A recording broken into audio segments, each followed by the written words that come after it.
So we've been given this project of presenting a video from a given list of topics. We have chosen radioactive waste and its management because we find that this project is more interesting and more informative. So yeah, we put in a lot of effort in making this video. Hope you like it.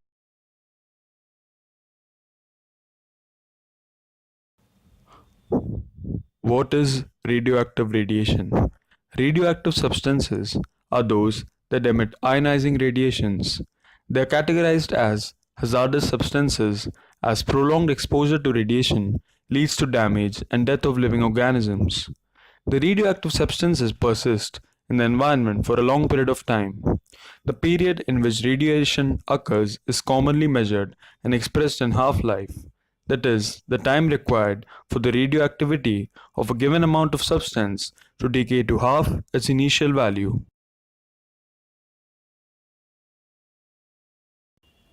Sources of radioactive wastes are as follows: nuclear power plants, hospitals, radioassay, clinical diagnosis, radiotherapy, biomedical research facility, development and labeling of radio-labeled compounds, study of metabolic, toxicological or environmental pathways of drugs, pesticides, fertilizers and other chemicals. Test animals when involved result in a radioactive excreta, carcasses and bedding.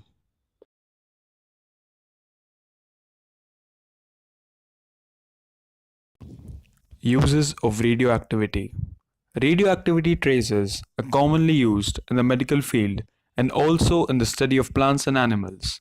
Radiation is used in nuclear reactors, which controls fission reactions to produce energy.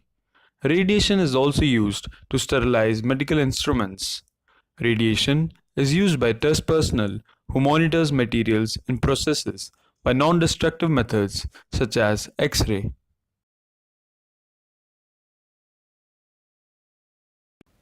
Classification of radioactive waste are as follows: exempt waste, very short-lived waste, very low-level waste, low-level waste, intermediate level waste and high-level waste.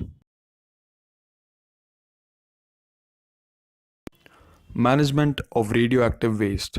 According to IAEA, which was formed in 1995, the principles of radioactive waste management are protection of human health, protection of environment, protection beyond national borders, protection of future generations.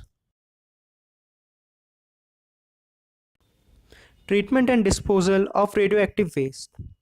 Two types of waste need to be treated: solid waste and liquid waste.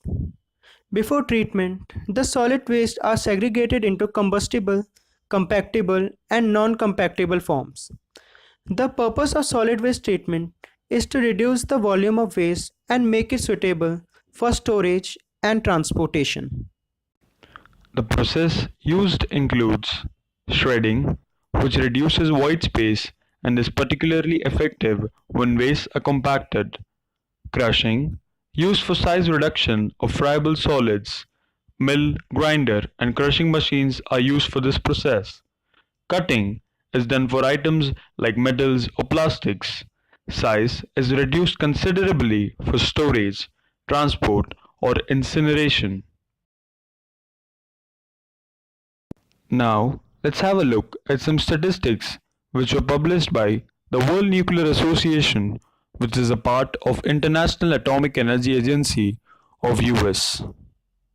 From the study, it was found out that USA has 100 plants, France has 58 plants, Russia has 33 plants, South Korea has 23 plants, while China has 20 plants.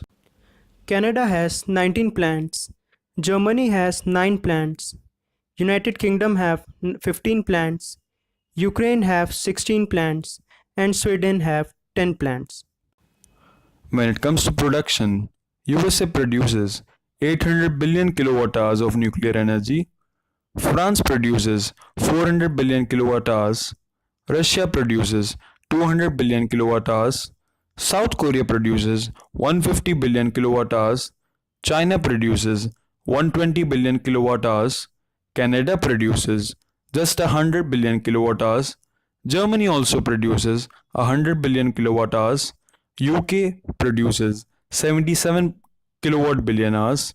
Ukraine produces 64 billion kilowatt hours, while Sweden produces 57 billion kilowatt hours. Now, let's have a look at some of the radioactive disasters which shattered the world. Our first case study focuses on the case of Hiroshima and Nagasaki.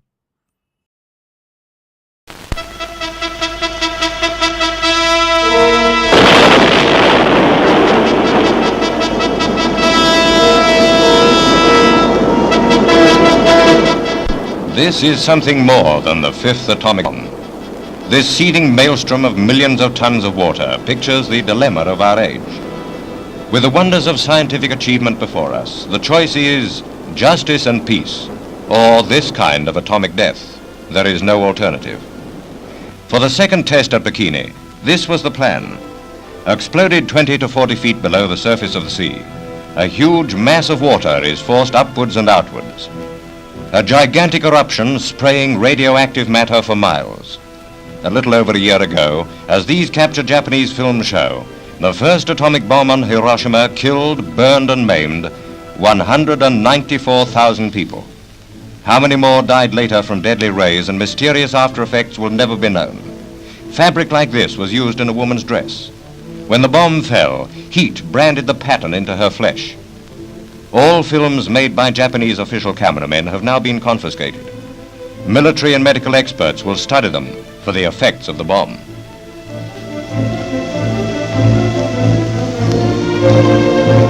Heat, indescribably intense, traced the outline of a man's body on the concrete roads, a permanent memorial to the first use of the world's most powerful weapon.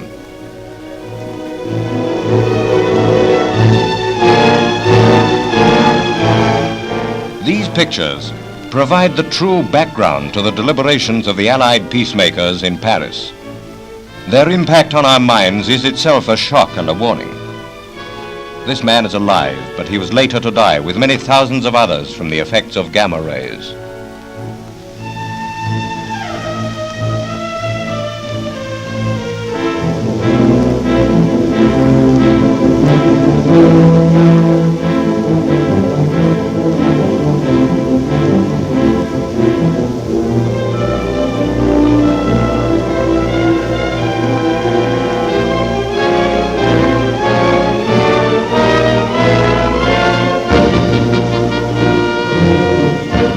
All this is what one bomb did at Hiroshima. The scientists and soldiers know it. Yet till the world can be sure of peace, they also know that they must perfect the bomb. And this they have done at Bikini.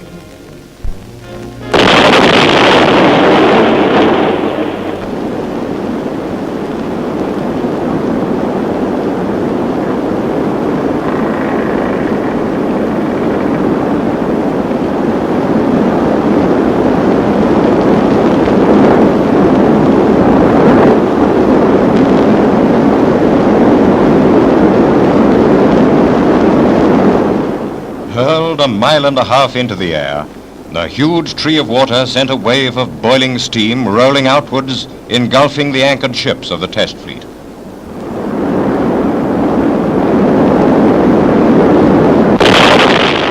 Newsreel cameras in pilotless aircraft record every movement as displaced water rises like a vast, mysterious forest.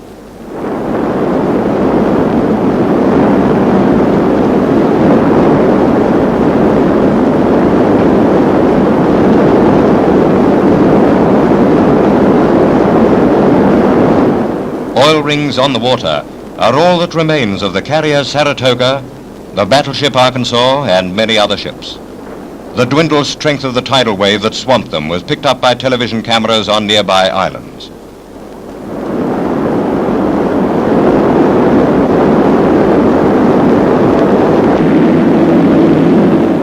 No one can see these pictures unmoved. Below are man's mightiest ironclads and war vessels, dwarfed and toy-like in a boiling ocean.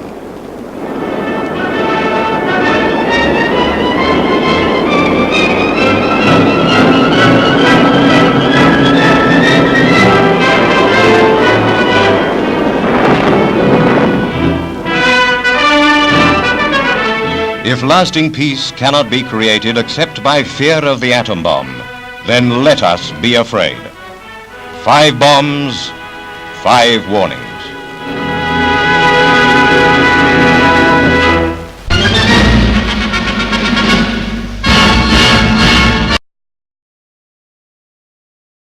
Now, let's have a look at Vedanta.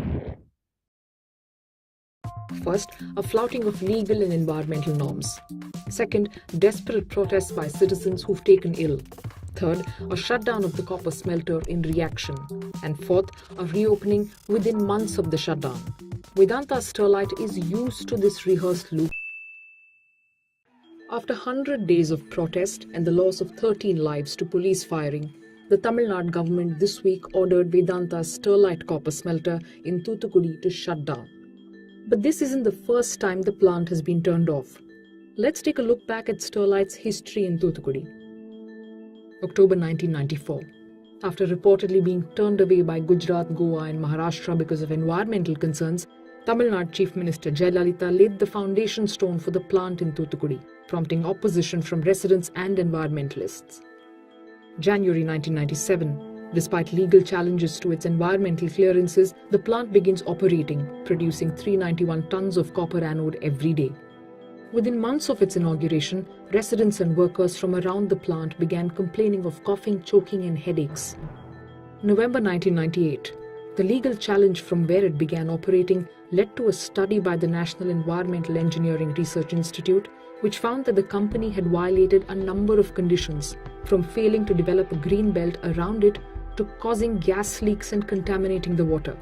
Most disturbingly, it was established that the plant had been allowed to come up just 14 kilometers from the protected Gulf of Mannar, though its license required it to be 25 kilometers away. As a result, the plant was shut down for the first time. But this lasted only a few days, after which it was reopened and another report sought. March 1999, 11 workers at an All India radio station near the plant were hospitalized due to a gas leak. But the Pollution Board did not find any fault with the smelter. Moreover, it allowed Sterlite to ramp up production from 40,000 tons per year to 70,000 tons per year. September to November 2004, a Supreme Court monitoring committee and the Tamil Nadu Pollution Control Board both find that the plant has been violating rules, producing more than it was permitted and constructing new parts of the smelter without any clearance. Yet, eventually it was given licenses for these also. October 2008, the Tirunelveli Medical College finds a high level of asthma and respiratory tract infections in those living within 5 kilometers of the plant. Regardless, Sterlite continues to increase production from 900 tons every day to 1200. September 2010, once again the plant is ordered shut by the Madras High Court because of violations of the law and causing heavy pollution. Within days, the Supreme Court stays this order and allows the plant to start up again. March 2013, a massive gas leak, followed by an agitation by locals, prompts the Pollution Board to order another closure of the plant. Following this, the Supreme Court agrees with all petitioners accusing the plant of pollution, but refuses to shut it down, imposing 100 crore rupees fine as a deterrent instead.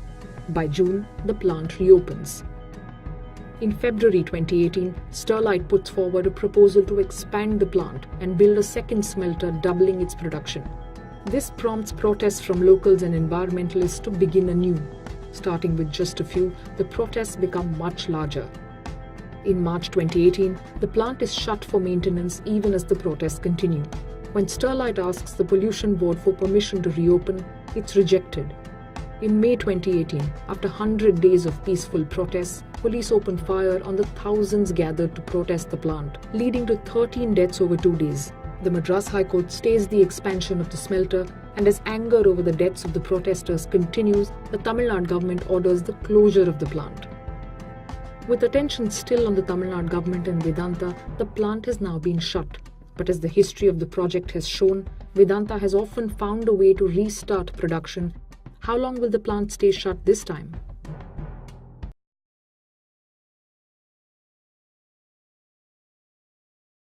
This was something that we learned about radioactive waste. If used in a judicious manner, this can scientifically be a blessing for mankind. Alas, humans don't restrict themselves to growth. They indulge in wars which even cost us a fortune. Coming back to the time when the First World War took place, radioactivity played a very vital role in deciding the outcome. The bombing of Hiroshima and Nagasaki just didn't affect the lives of that generation, but its effects are even persistent till now. Another case study which we have illustrated is a Vedanta. Even that company has affected a large number of people. The air the natives of Toothukudi city breathe is highly contaminated, and even the lives of fishermen are at stake due to the waste disposal. What we need to focus on is a better use of radioactive materials, which should be used for man's well-being. The UN should also take realistic steps in order to curb the growth of nuclear weapons and try spreading peace in the world without any bias.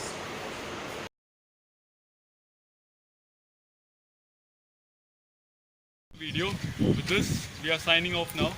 And we would like to thank our EVS teacher, Miss Neha, for giving us the opportunity to do something new. And also innovative. Actually, we came to know a lot about radioactivity and perhaps its health hazards.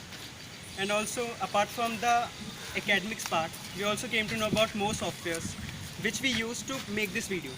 So thank you, ma'am. We learned a lot from it, so thank you to you too, ma'am, and hope the viewers also learned something from this. And hope you like the video.